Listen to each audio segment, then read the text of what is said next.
बहन ने यह पता लगाया कि उसके भाई ने उसकी आंखों में एक अदृश्य कैमरा लगाया हुआ था। अब उसे समझ में आया कि हर बार जब वह परीक्षा देती थी, भाई की सफेद चांदनी, उसकी क्रश, कैसे हर बार ठीक वैसी ही उत्तर लिखती थी जैसा मैं लिखती थी। पिछली परीक्षा में जब वह किंगबे यूनिवर्सिटी में चयनित हुई तो शिनजिंग नाम की लड़की ने उस पर आरोप लगा दिया कि उसने उसकी उत्तर शैली की नकल की है। सीसीटीवी फुटेज में दिखा कि शिनजिंग ने उससे पहले उत्तर पत्रिका जमा की थी, जिससे सबको लगने लगा कि वही नकलची है। आखिरकार समाज के दबाव और बदनामी के कारण उसने आत्महत्या कर ली, लेकिन मरने के बाद उसकी आंखें एक बार फिर खुली। वह परीक्षा के एक हफ्ते पहले वापस अपने पुराने जीवन में लौट आई। इस बार भी उसका भाई उसके पास एक संभावित निबंध टॉपिक लेकर आया। हाय यति, उसे याद आया कि पिछली बार भाई ने ही शिनजिंग को वही टॉपिक दिया था जिससे वह फंसी थी। उसने अंदाजा लगाया कि भाई ने इस बार भी वही काम किया होगा, लेकिन उसने सीधे कुछ कहने के बजाय एक चाल चली।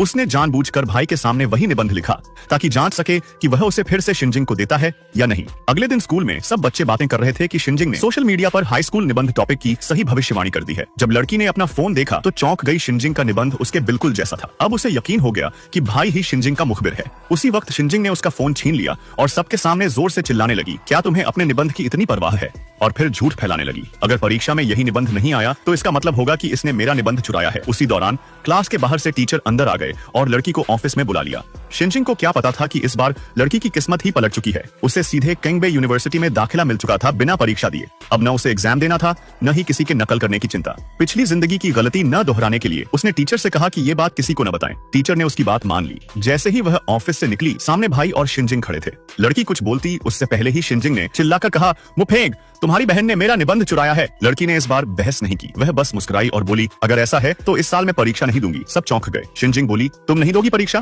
फिर बाकी लोग क्या करेंगे? लड़की बोली, मैं परीक्षा दूं या नहीं, इससे दूसरों को क्या फर्क पड़ता है? अब जब भाई को लगा कि उसकी चाल फेल हो जाएगी तो उसने भावुकता का नाटक शुरू कर दिया। माँ की आखिरी इच्छा थी कि तुम कॉलेज जाओ। फिर उसने शिनजिंग को इशारा किया और शिनजिंग तुरंत बोल उठी, माफ करना, मैंने ही तुम्हें झूठा फंसाया था। और वहीं जमीन पर बैठकर माफी मांगने लगी। लड़की ने देखा कि दोनों कितनी बुरी तरह से फंस चुके हैं और कितने बेताब हैं परीक्षा के लिए। तो उसने सोचा अब खेल शुरू होता है। वह बोली, मैंने सोचा है अपने परिवार के लिए और तुम्हारे लिए भी। भाई, मैं परीक्षा दूंगी। भाई और